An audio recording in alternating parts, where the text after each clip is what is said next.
Y si hay alguna pregunta, pues son las 9:20. Vamos a darle un cuarto de hora o así, no más. Si hay alguna pregunta, y si no, pues ya cerramos el kiosco. Alfonso, Dime. por pura curiosidad, ¿sabes algo del músico?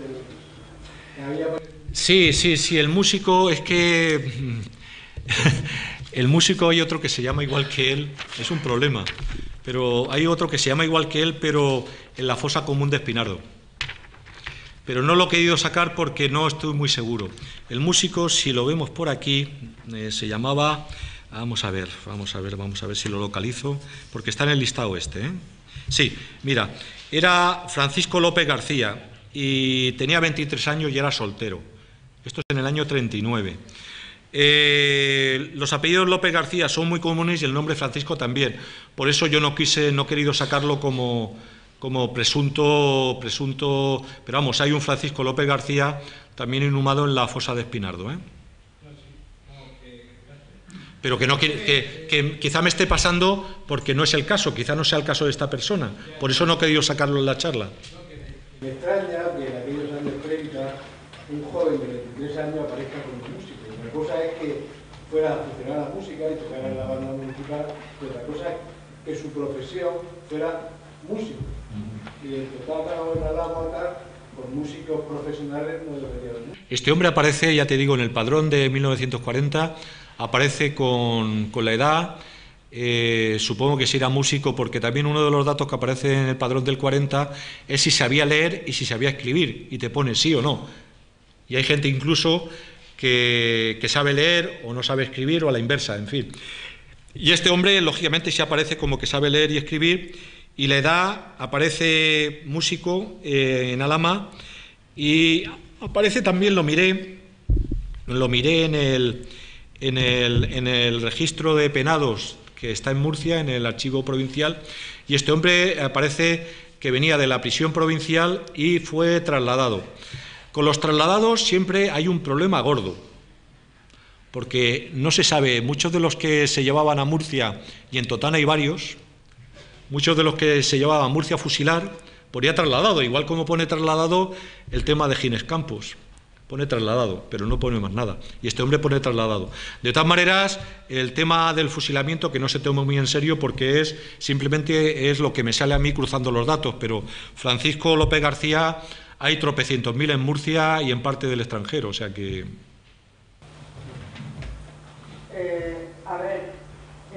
Hay en medio de la hoja... Sí. En el anverso, digamos, más corto, sí. Está Cristóbal Martínez Águila y la mujer Lucía Martínez, en el que no están puestos ni con la edad, ni el... Sí, el Cristóbal Martínez Águilas, que aparece así, que a lo mejor sea Águila, pero aparece como Águilas, o sea, se ve que la transcripción era mala. Este hombre aparece, por eso no he puesto la profesión ni datos más, porque este hombre aparece en la causa general y aparece como fallecido.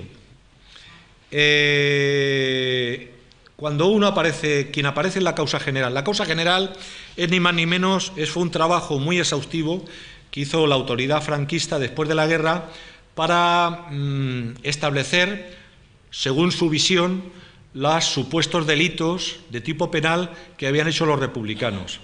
Este hombre aparece ahí y aparece como fallecido, pero yo puedo decir que los que aparecen como fallecidos en la causa general son ejecutados, ¿eh? Este hombre no, en el 39 no vivía, por eso no he puesto más datos porque es lo que aparece en la causa general. Aparece Cristóbal Martínez Águila fallecido, de Alhama.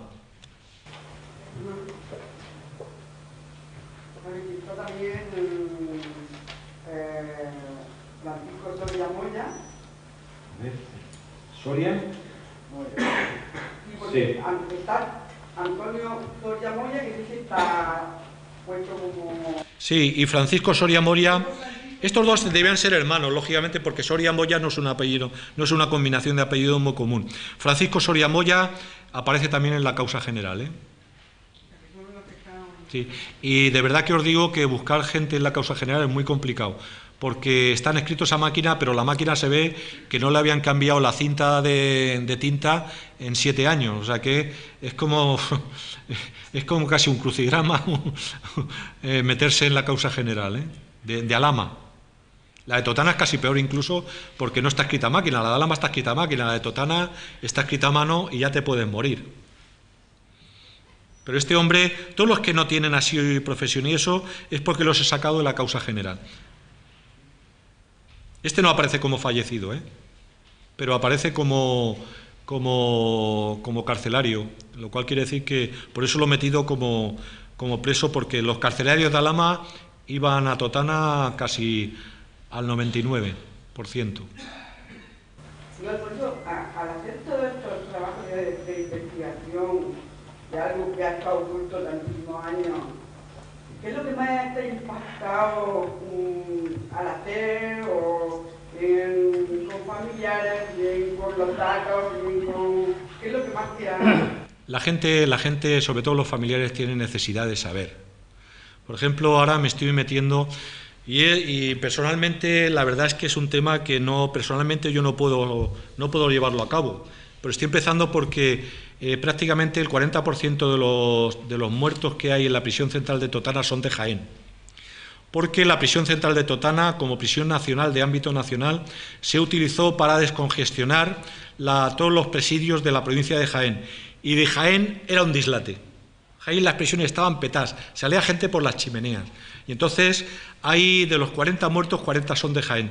Y yo he empezado en la medida de mis posibilidades, y la verdad que me cuesta mucho personalmente porque yo no tengo tiempo para eso. Y te puedo contar 2 historias, que ahora no recuerdo los nombres, pero te puedo contar 2 historias. Por ejemplo, la de un anciano de 91 años, que él sabía que su padre, que era militante del Partido Comunista, su padre había muerto. Pero a él nadie le dijo que había muerto en Totana, y que había muerto de demencia. O sea, se ve que el hombre ya ante la situación perdió la cabeza. Y el hombre llorando me lo agradecía, dice, hombre, por lo menos sé dónde enterraron a mi padre. Aunque posiblemente su padre ya no esté allí, porque ya ha dicho lo que pasa con la fosa común, pero por lo menos ese hombre ya sabe dónde supuestamente enterraron a su padre y dónde murió. Y sobre todo un tema... hay un pueblo, que ahora a ver si recuerdo que es de Jaén, que es un pueblo desaparecido por despoblación, que ahora no recuerdo el nombre, no me acuerdo el nombre, joder. Este pueblo es muy particular, porque seguía siendo un pueblo medieval prácticamente en los años 60. Una familia de militares eran los dueños del pueblo, eran como los señores medievales de hecho... porque hayan formado una asociación de vecinos, el pueblo ya no existe, hay casas de gente que son nietos y tal, y que van allá a pasar el verano, pero el pueblo prácticamente no existe. En aquel momento era municipio durante la guerra, pero ya no es municipio. Y este hombre me dijo, dice que sepas que en el 1960, en mi pueblo estaba el derecho de pernada. O sea, una cosa terrible. Es decir, que cualquier muchacha que se casaba tenía que pasar por la cama del señor. El derecho de pernada en 1960. O sea, fijaros. Y este hombre, que era el presidente de la asociación de vecinos de allí, él, porque se lo mandé a ciertas personas que trabajan la memoria histórica en Jaén, y le había llegado que uno de los de ese pueblo había muerto en Totana. Pues la historia de este hombre es muy particular. Dice, y me llamó por teléfono el presidente de la asociación de vecinos y me dijo, dice, estamos contentos por un lado, pero estamos muy tristes por la otra parte. ¿Por qué? Dice, estamos contentos porque sabemos dónde murió nuestro vecino, el vecino este. Dice, pero estamos muy tristes porque creíamos que este hombre había podido salvarse. ¿Por qué? Porque este hombre también le decían también el comunista allí en la aldea aquella, y parece ser que fue la persona que durante la República tuvo el valor de enfrentarse, porque era un tío, aunque era un jornalero, pero se ve que era un tío muy espabilado. Y los señores de allí eran gente muy formada, eran militares y gente con sus carreras y tal. Pues este hombre parece ser que era el que se enfrentaba incluso les ganaba dialécticamente.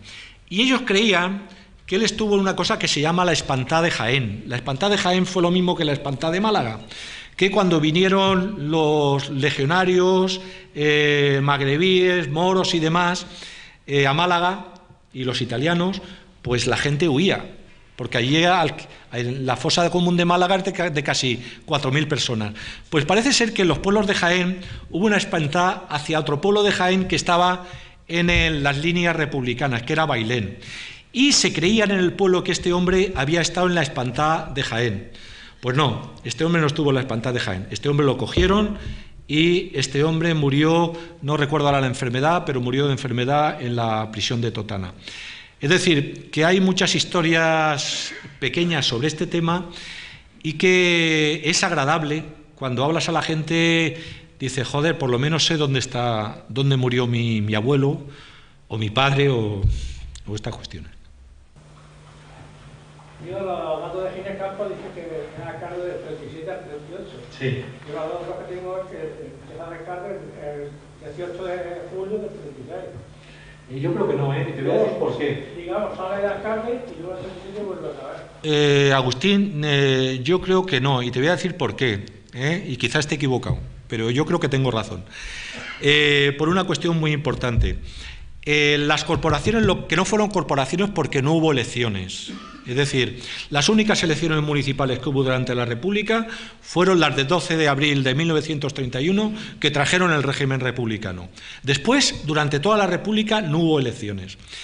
Incluso se reformó, pero no se cambió la ley de la dictadura de Primo de Rivera, que era la ley local la que regulaba los ayuntamientos en aquel momento. Hubo, aparte de las corporaciones sí electas del año 31, hay dos tipos de corporaciones, pero que no son ayuntamientos como tales, son comisiones gestoras. ¿Por qué? Una es que cuando gana la derecha las elecciones en el 34, depone, porque la ley lo permitía, porque era una ley de la dictadura y la República no lo había cambiado, permitía a los gobernadores civiles deponer las corporaciones diciendo que había mala administración, poniendo cualquier excusa. El gobierno de centro-derecha aquí en la región, el gobierno de la CEDA y el Partido Radical, deponen todos los ayuntamientos democráticos y de izquierdas y crean gestoras del Partido Radical. Eso pasa en Alhama, pasa en Totana, pasa en Alcantarilla y yo creo que en Mazarrón también, o sea, en todos los pueblos de la... ¿Qué pasa cuando la izquierda y el Frente Popular ganan las elecciones el 16 de febrero de 1936? Pues que la izquierda hace lo mismo, depone las gestoras de centro-derecha, del Partido Radical y de la CEDA, y pone corporaciones que son gestoras también de izquierdas. ¿Qué pasa? Y por eso te digo que creo que Ginés Campos no es posible que fuera alcalde en 1936. Por lo siguiente, porque el Frente Popular sabía, y todo el mundo sabía, que había un golpe de Estado en marcha. El ambiente a nivel europeo, de triunfo del fascismo en Alemania, del triunfo del fascismo en Italia, en Portugal, promediaban de que posiblemente era una posibilidad que la extrema derecha diera un golpe militar, diera un golpe de Estado. Entonces, la izquierda, y eran directrices desde arriba, desaconsejaba que en las gestoras de 1936, emanadas a partir de las elecciones del 16 de febrero de 1936, se pusiera a gente de partidos marxistas. Por eso, en casi todos los pueblos, por ejemplo en Totana, en Alcantarilla, que también lo he estudiado también, se ponía a gente de centro-izquierda. Era desaconsejado por parte del poder central que las corporaciones del 36 se pusieran a gente de partidos marxistas. Gente del Partido Socialista, gente del Partido Comunista, gente de CNT, gente de la UGT. Y casi todos los alcaldes, por eso yo he dicho antes que posiblemente no, vamos, es que está claro. O sea, eso aparece Juan Cazorla Gil, el fabricante de calzado, el alpargatero, que era de Unión Republicana y que aparece, este fue alcalde en 1936 y aparece en el listado de alcaldes de Alhama, por lo menos en el listado que me dio a mí Alfonso Cerón. Y yo creo que no está equivocado. ¿Cuándo empieza a haber alcaldes socialistas y comunistas en la región de Murcia? A partir de la guerra, y a partir del 37, a partir de que entra de presidente Largo Caballero. Y entonces ya genéricamente casi todos los alcaldes son lógicamente, mayoritariamente en la región, son del Partido Socialista y en algunos casos, como las Torres de Cotillas, del Partido Comunista. Por eso digo que yo creo que históricamente en el 36 el alcalde fue de Unión Republicana y Ginés Campos estuvo del 37 al 38, que es cuando se fue a la milicia. Pero me puedo equivocar, o sea, es lo que la intuición. Pero vamos, en el listado, ya os digo, en el listado de alcaldes aparece Juan Cazorla Gil como alcalde de Alhama en 1936. En Alhama se ve que pasó algo raro, porque cuando empezó la guerra se cambió el ayuntamiento. Y Ginés Campos aparece, que creo recordar, que la primera acta del ayuntamiento como alcalde era el 18 de julio del 36. Pues es posible, es posible. En Totana el cambio se da, pero es que, bueno, si queréis, vamos, lo podemos discutir. Yo creo que en el listado aparece a partir del 37, pero no importa. Es que Totana y Alhama son procesos paralelos, son idénticos. Es decir, el primer alcalde, en Totana también se cambia el alcalde de Unión Republicana, pues a principio del 37. O sea que es posible que lo que tú digas sea cierto, es decir, que esa corporación que fue elegida como gestora en el 36, posiblemente se dimitiera y ya entrara de pleno el Frente Popular, y es posible que Ginés Campos fuera alcalde. Es cuestión de estudiarlo. Es lo que cuando yo te he dicho lo primero, es lo que yo presupongo, porque es algo que se da prácticamente en todos los pueblos de Murcia. Los alcaldes del 36, los alcaldes de antes de la guerra, o sea, de los meses previos a la guerra, no hay alcaldes del Partido Socialista ni del Partido Comunista, son todos de izquierda republicana o de Unión Republicana, o los partidos de centro-izquierda, porque a nivel nacional el gobierno del Frente Popular decía: no despertemos a las serpientes, porque se sabía que las serpientes iban a salir del cesto, y el 18 de julio salieron, y no se les quería mosquear. Y de hecho, incluso el programa del Frente Popular no llega ni a socialdemócrata. Es que el programa del Frente Popular prácticamente es casi de centro. Es decir, que el Frente Popular quería evitar tanto el enfrentamiento que después se dio, que el programa que hicieron político era un programa que lo único así que tenían más radical era la liberación de presos políticos a partir de las huelgas generales de 1934. Pero ni se iban a socializar empresas ni nada por el estilo. Todo lo más, el programa decía llevar para adelante la reforma agraria.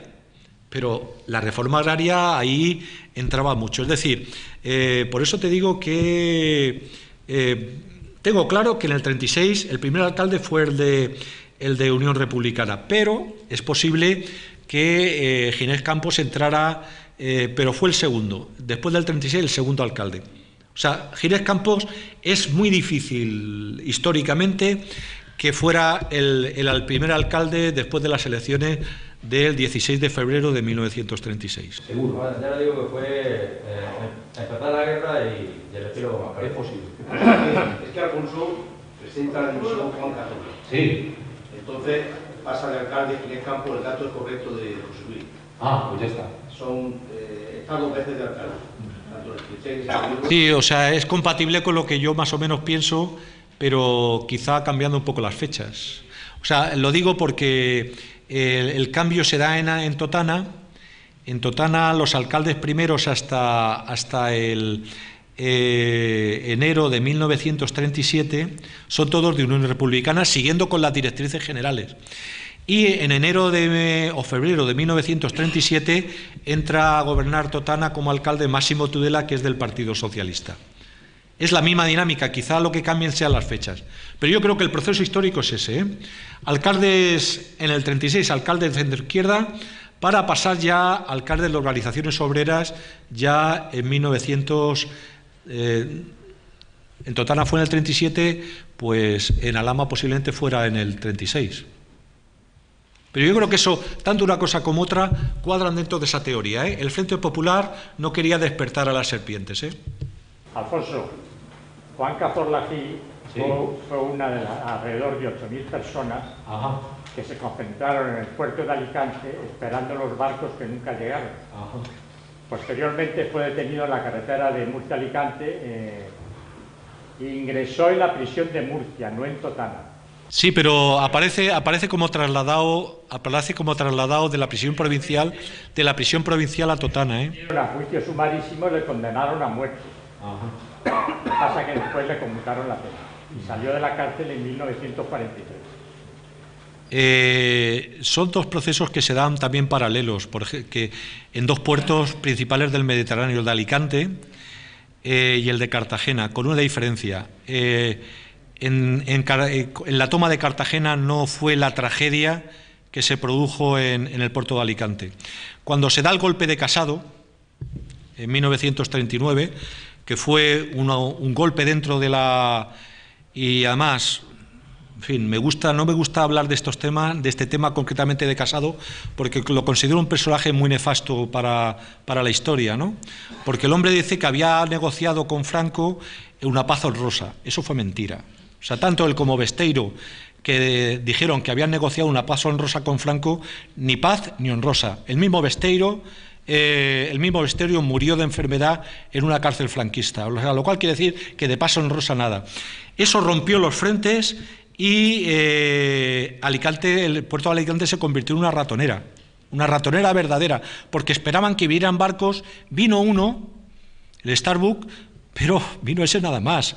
Ahí se daban cosas de gente que se suicidaba, de familias allí, o sea, y lo bueno que pasó aquí en Murcia es que Cartagena fue perdida por la República y recuperada. Cuando golpe de Casado, Cartagena es tomada por la Quinta Columna, por la gente, digamos, que eran anti-Frente Popular y anti-República. Pero hay un proceso que está dentro de la historia militar de esta región, que es que la Brigada 206, la Brigada Mixta 206, que estaba en Mazarrón, que estaba a cargo de Artemio Precioso, que ese fue después general en la Unión Soviética, general en Yugoslavia contra los alemanes, y después vino a España y montó aquí Greenpeace, la asociación esa ecologista. Artemio Precioso. Bueno, pues Artemio Precioso llevaba la 206, estaba al mando de la 206, que era una brigada. Artemio Precioso en aquel momento era comunista, después ya dejó de serlo. La 206 era una brigada muy fogueada. Era de las a lo mejor 20 brigadas que tenía la República, que eran de acero, de alguna manera. Y entonces, entre la 206 y tanques de la escuela de tanques de Archena, consiguieron reconquistar Cartagena, y la reconquistaron allá como creo que fue el 7 o el 8 de marzo de 1939.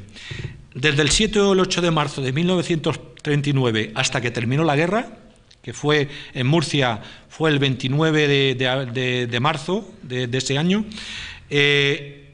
por el puerto de Cartagena se fue a Argelia hasta el Tato.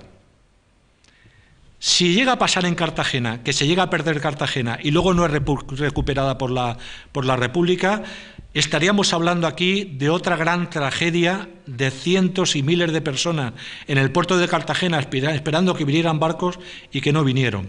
Y en cambio, entre la 206 y los tanques consiguieron recuperar Cartagena, lo cual también trajo una tragedia, porque el barco el Castillo de Olite, que era un barco ruso que habían cogido los nazis en Gibraltar, y que era el Stefanov, y que luego lo renominaron los franquistas como Castillo de Olite. Venían los franquistas a desembarcar ya y a hacerse dueños ya de Cartagena. Este barco se queda sin máquinas y sin transmisiones en Alicante. Se queda detrás. Lógicamente, el cuerpo cuando llegan a Cartagena y ven que estaba ahí la bandera republicana, cogieron otra vez la de Villadiego y volvieron para Vinador. Pero estos hombres que estaban sin transmisión ni nada, se meten en la dársena del puerto de Cartagena, meten el Castillo de Olite allí, Y cuando el que estaba de vigía ve que en el gobierno militar estaba aún la bandera republicana, tiran para atrás, pero le metieron un bombazo. Murieron cerca de 2.000 personas. Pero el que se reconquistara Cartagena por la brigada esta que estaba en Mazarrón y los tanques, consiguió que otra tragedia no se diera como la de Alicante, que fue una verdadera tragedia. O sea, las novelas y los estudios históricos que retratan eso fue dantesco, fue la leche en verso. Se consiguió que Cartagena no se convirtiera en otro Alicante más.